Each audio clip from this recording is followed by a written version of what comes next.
বিসমিল্লাহির রহমানির রহিম। সৃষ্টির শুরুতে এই পৃথিবী আজকের মতো কোলাহলপূর্ণ ছিল না। তখন আকাশ ছিল আরও নীল আর বাতাস ছিল পবিত্র। জান্নাত থেকে পৃথিবীতে আসার পর আদম আলাইহি ওয়াসসালাম এবং মা হাওয়া আলাইহি ওয়াসসালাম আল্লাহর রহমতে এক নতুন জীবন শুরু করেন।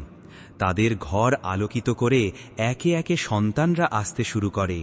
সেই সময়ের নিয়ম অনুযায়ী প্রতিবার মা হাওয়া আলাইহি ওয়াসসালাম এক জোড়া সন্তান জন্ম দিতেন, একটি ছেলে এবং একটি মেয়ে। আল্লাহর হুকুমে এক জোড়ার ছেলের সাথে অন্য জোড়ার মেয়ের বিবাহ হতো, যাতে মানব জাতি বংশবৃদ্ধি করতে পারে। এই নিয়মেই জন্ম নিলেন দুই ভাই, হাবিল ও কাবিল। কিন্তু কে জানত এই দুই ভাইয়ের মাধ্যমেই পৃথিবীতে শুরু হবে প্রেম, হিংসা এবং ইতিহাসের প্রথম খুনের ঘটনা, যা কিয়ামত পর্যন্ত মানুষের জন্য নফস বা কুপ্রবৃত্তির সাথে লড়াইয়ের এক চরম শিক্ষা হয়ে থাকবে। হাবিল ছিলেন অত্যন্ত বিনয়ী, নম্র এবং আল্লাভীরু একজন মানুষ। তিনি পশুপালন করতেন। তার পালের ভেড়াগুলোর প্রতি ছিল তার অগাধ মমতা। অন্যদিকে কাবিল ছিলেন বড় ভাই। তিনি ছিলেন কঠোর মেজাজের এবং পেশায় একজন কৃষক। কাবিলের ভেতরে ছিল এক ধরনের অহংকার। তিনি ভাবতেন, যেহেতু তিনি বড়, তাই সবকিছুর ওপর তার অধিকার বেশি। কিন্তু তাকওয়া বা আল্লাভীতি যার হৃদয়ে থাকে না, তার ভেতরে শয়তান সহজেই বাসা বাঁধতে পারে। কাবিলের ক্ষেত্রেও ঠিক তাই ঘটছিল। তার মনের কোণে ধীরে ধীরে দানা বাঁধছিল এক বিষাক্ত হিংসা, যা পরবর্তীতে এক ভয়াবহ রূপ নিতে যাচ্ছে। সমস্যা শুরু হল বিবাহের বিষয় নিয়ে। নিয়ম অনুযায়ী কাবিলের সাথে জন্ম নেওয়া বোন ইকলিমার সাথে হাবিলের বিয়ে হওয়ার কথা ছিল, আর হাবিলের সাথে জন্ম নেওয়া বোন লিউজার সাথে কাবিলের বিয়ে হওয়ার কথা ছিল।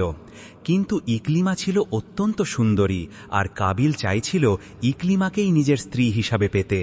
তিনি আল্লাহর নির্ধারিত নিয়ম মানতে চাইলেন না। আদম আলাইহি ওয়াসসালাম কাবিলকে বোঝানোর অনেক চেষ্টা করলেন, কিন্তু কাবিল নিজের জেদে অটল রহিলেন। তিনি মনে করতে লাগলেন তার প্রতি অন্যায় করা হচ্ছে। মানুষের নফস যখন তাকে ভুল পথে পরিচালিত করে, তখন সে সত্য ও ন্যায়ের পার্থক্য ভুলে যায়।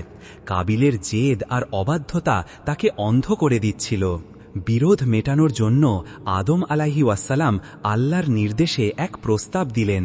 তিনি বললেন, তোমরা উভয়েই আল্লাহর উদ্দেশ্যে কোরবানি পেশ করো। যার কোরবানি আল্লাহ কবুল করবেন, সেই ইকলিমাকে বিয়ে করার যোগ্য বলে বিবেচিত হবে।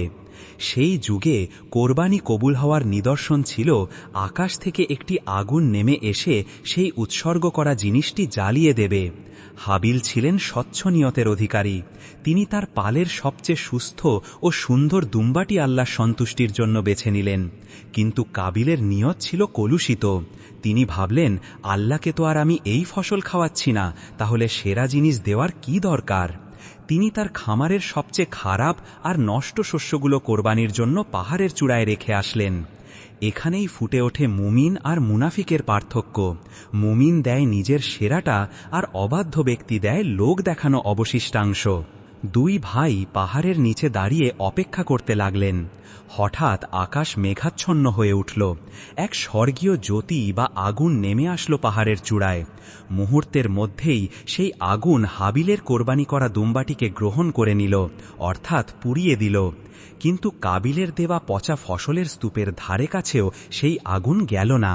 আল্লাহ রব্বুল আলামিন জানিয়ে দিলেন, তিনি কেবল মুত্তাকিদের কোরবানি কবুল করেন।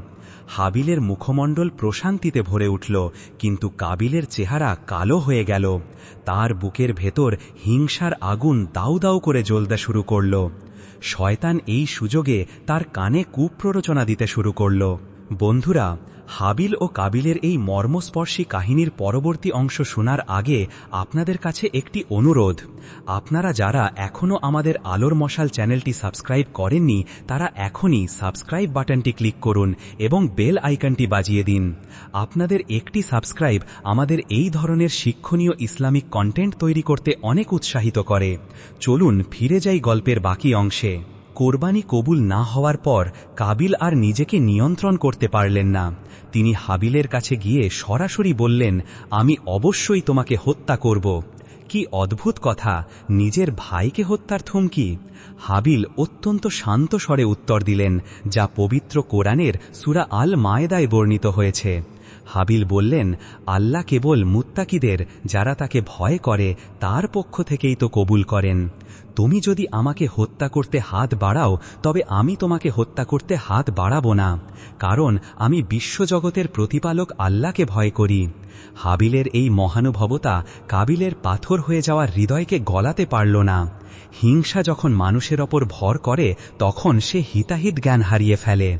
একদিন হাবিল যখন মাঠের মাঝে গভীর ঘুমে আচ্ছন্ন ছিলেন, তখন কাবিল সেই সুযোগটি নিলেন। শয়তান তাকে বারবার উৎসাহিত করছিল। কাবিল একটি বিশাল পাথর হাতে নিলেন এবং অত্যন্ত নিষ্ঠুরভাবে তার ভাই হাবিলের মাথায় আঘাত করলেন। মুহূর্তের মধ্যেই হাবিলের প্রাণহীন দেহটি মাটিতে লুটিয়ে পড়ল। সবুজ ঘাস লাল রক্তে ভিজে গেল। পৃথিবী প্রত্যক্ষ করল তার ইতিহাসের প্রথম মানব রক্তপাত। যে ভাই ছিল তার খেলার সাথী, একই মায়ের গর্ভে যাদের জন্ম, সেই ভাইকে কাবিল চিরদিনের জন্য স্তব্ধ করে দিলেন। হত্যার পর কাবিল হতভম্ব হয়ে গেলেন। তার রাগের জায়গায় দখল করল এক অদ্ভুত শূন্যতা আর ভয়। তিনি বুঝতে পারলেন না এখন এই মৃতদেহটি নিয়ে তিনি কি করবেন। হাবিলের নিথর দেহের পাশে দীর্ঘ সময় বসে রইলেন কাবিল। তখন পর্যন্ত পৃথিবীতে কোনো মানুষের মৃত্যু হয়নি, তাই দাফন করার নিয়মও কারও জানা ছিল না। কাবিল লজ্জিত ও ভীত হলেন। ঠিক সেই সময় আল্লাহ তার রহমতে একটি শিক্ষা পাঠালেন। কাবিল দেখলেন দুটি কাক আকাশ থেকে উড়ে এসে নিজেদের মধ্যে লড়াই শুরু করল। লড়াইয়ে একটি কাক মারা গেল। তখন জীবিত কাকটি তার ঠোঁট আর পা দিয়ে মাটিতে গর্ত খুঁড়ল এবং মৃত কাকটিকে সেখানে রেখে মাটি দিয়ে ঢেকে দিল। এই দৃশ্য দেখে কাবিল ডুকরে কেঁদে উঠলেন। তিনি বললেন, হায় আফসোস, আমি কি এই কাকটির মতো হতে পারলাম না, যাতে আমার ভাইয়ের লাশটি দাফন করতে পারি। তিনি অত্যন্ত অনুতপ্ত হয়ে হাবিলকে দাফন করলেন, কিন্তু সেই অনুতপ্ততা তাকে আল্লাহর অভিশাপ থেকে বাঁচাতে পারল না। আদম আলাইহি ওয়াসাল্লাম যখন তার প্রিয় পুত্র হাবিলকে খুঁজে পাচ্ছিলেন না, তখন তার অন্তর কু ডাকছিল। শেষে যখন তিনি পুরো ঘটনা জানতে পারলেন, তখন তার শোকের সীমা রইল না। হাবিল ছিলেন তার চোখের মণি। অন্যদিকে কাবিল আল্লাহর পক্ষ থেকে অভিশপ্ত হলেন। বলা হয়, কাবিল এরপর আর কোথাও শান্তি পাননি। তিনি ভবঘুরে হয়ে দেশে দেশে ঘুরে বেড়াতে লাগলেন। তার কপালে চিরস্থায়ী কলঙ্কের তিলক পড়ে গেল। কিয়ামত পর্যন্ত পৃথিবীতে যত খুন হবে, তার একটি নির্দিষ্ট গুনাহ কাবিলের আমলনামায় যাবে, কারণ তিনি প্রথম খুনের পথ দেখিয়েছিলেন।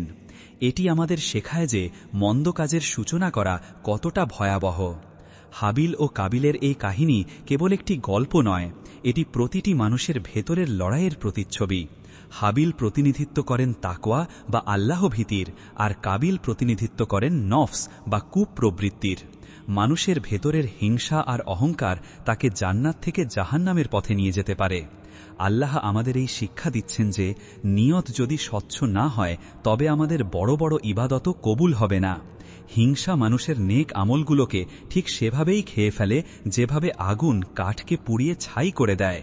আসুন আমরা হাবিলের মতো বিনয়ী হই এবং আমাদের অন্তরকে হিংসা ও বিদ্বেষ থেকে মুক্ত রাখি।